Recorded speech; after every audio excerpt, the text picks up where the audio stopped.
We already know that a verb describes an action or state, and that the subject of a sentence is the noun, noun phrase, or pronoun that the verb is describing. Although not perfectly accurate, we could simplify this by saying that a verb is a doing word, and a subject is the thing that is doing the action. Subject-verb agreement means that the form of the verb must match the subject. Let's have a look at some straightforward examples. His father fell over the dog. Let's first identify the verb. The verb is fell. Okay, now let's work out what the subject is.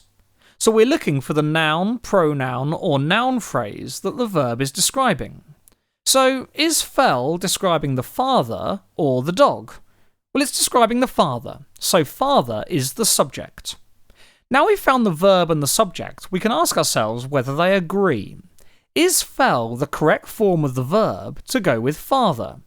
Well, yes it is. We can tell because the sentence makes sense. It is grammatically correct. It just sounds right.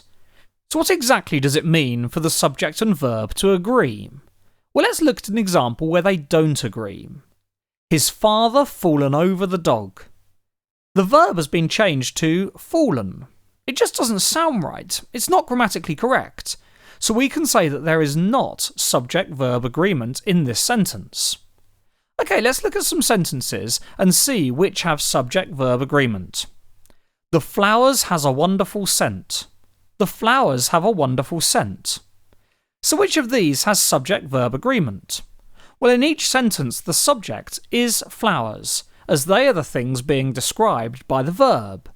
But the verbs are different. In the first sentence, the verb is has, and in the second sentence, the verb is have.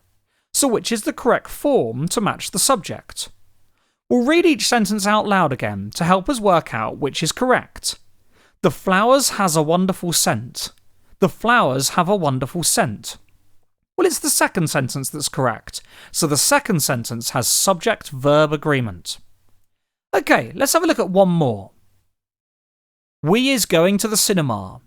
We were going to the cinema. We was going to the cinema. So which of these shows subject-verb agreement? Well, the subject is we, and the verbs are is going, were going, and was going. So which of these verbs match? Well, it's were going. So we were going to the cinema has subject-verb agreement. Sentences that do not have subject-verb agreement are not grammatically correct, and they just sound odd when read out loud.